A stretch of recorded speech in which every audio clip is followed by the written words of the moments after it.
So ayan po mga kaibigan, mga kalagalag, followers and subscribers.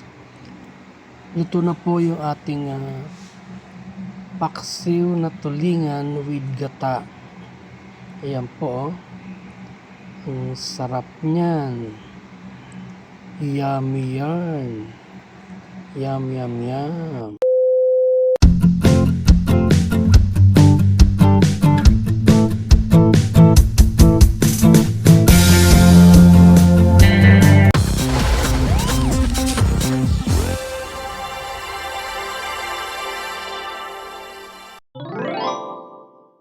Mga kaibigan, ako'y may nabiling hindi ko alam kung ang tawag dito, tulingan ba or kasi nakalagay doon sa kanila is black tuna. Nabili ko po ito sa Nesto. Yan po. Isang buong mahaba, mga 2 pulgada yatang haba. Pinatabas-tabas ko ng ganyan. At ngayon po ay aking papaksiwin at after paksiw ay gagataan ko siya. Kaya mamaya samahan niyo po ako magluto. So yan po, akin na po nalinis yung laman ng isda. Yan po siya. At akin na po inihanda rin yung aking mga sangkap ng kamatis, sili, luya, bawang sibuyas at ang ating onion leaves. Tara, umpisahan na po natin ng paghahanda. So yun guys, ready na po yung ating mga sangkap. Nalinis ko na po. At atin na pong i-slice para ilagay dito sa ating kawali. At ang ating pong main ingredients, ang isda ay nakahanda na rin po. Una po ay ang ating ginger.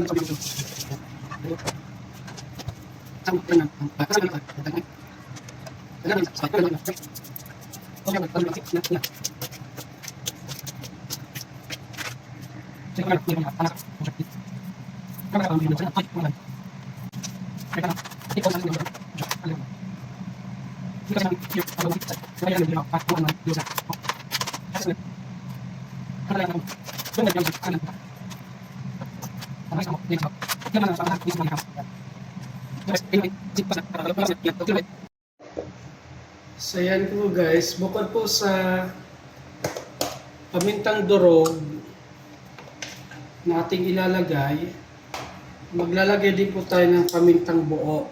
Yan po.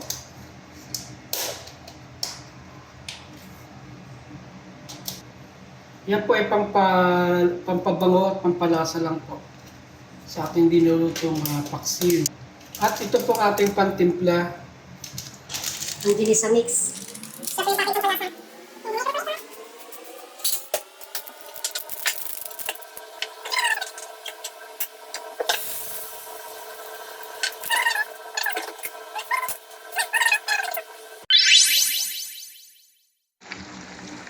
So yan po guys, kumukulo na po yung ating paksiw. At So yan, ihahanda ko na rin po iba nating mga sangkap. Ito po yung ilalagay natin sa ibabaw mamaya. Kapag naluto na yung ating gata, ang ating pong spring onion, ang ating sili, ating pang-garnish po itong sili natin.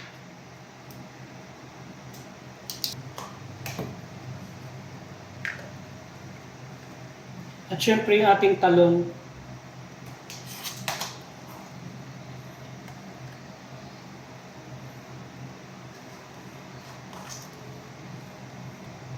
Yan, slice na po natin yung ating talong. Ganyan i-slice lang po siya mga kaibigan. Para hindi po kaagad nadudurog yung ating talong.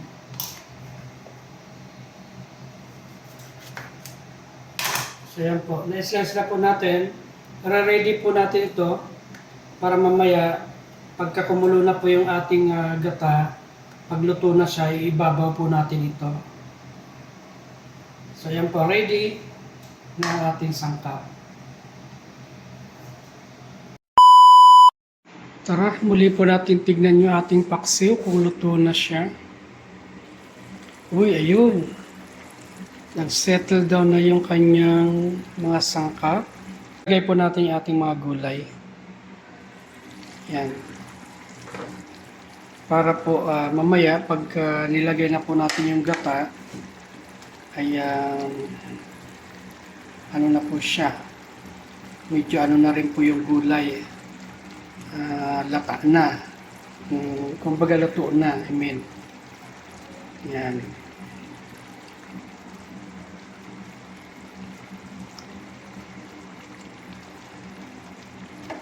Ating talong sa ibabaw ng paksiw na tulingan.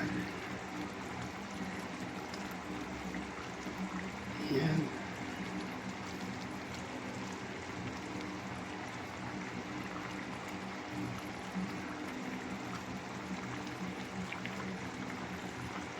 So, ayan. At ang ating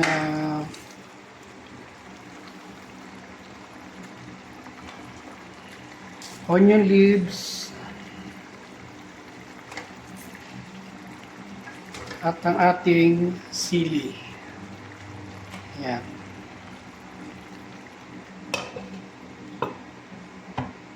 Hinaan ko lang po yung apoy para bahagyang maluto yung ating gulay.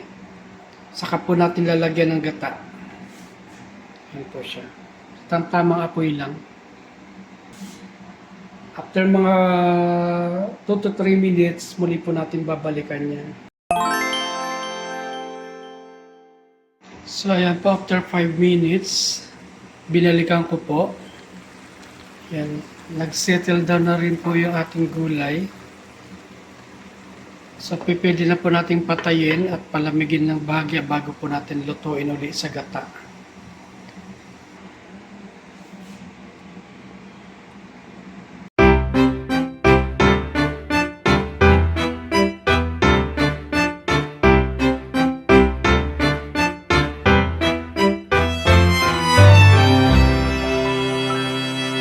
So, tara, muli po nating balikan yung ating paksiw. O, ayan. Medyo okay na siya. At atin na po siyang lalagyan ng gata, mga kaibigan. Muli po natin bubuhayin yung apoy for the continuation ng pagluluto. Hindi na po siya paksiw, kundi ginataan na po siya. Yan, ready ko na po yung ating gata. Yan. Kukuluin po natin ang ating gata hanggang sa totally maluto. It takes mga another 5 minutes. So tara mga kaibigan, muli natin balikan ang aking nilulutong paksiw na ginataan. Uy, ayan na. Wow! Lutong-luto na siya. So, ayan, luto na rin yung talong. Ayan na siya. Tingnan natin yung ilalim. Ayun, oh. Luto na yung ating isda. Ayan. Uy. Yummy. Yummy yarn. Paksiw na tulingan at ginataan. Pasensya na kayo guys kasi yung gata talaga rito matubig. Hindi siya katgaya ng gata sa atin na kapag habang kumukulo, natutuyo siya. Ito naman habang palutong-paluto na yung gata, nagtutubig siya. Kaya yan. Matubig po yung ating gata kasi nasa lata lang po siya, hindi siya yung kakang gata na kagaya sa atin na fresh. nagsisettle down kapag luto na yung gata. Okay, yan lang po. Ito na ating paksiw na tulingan with gata.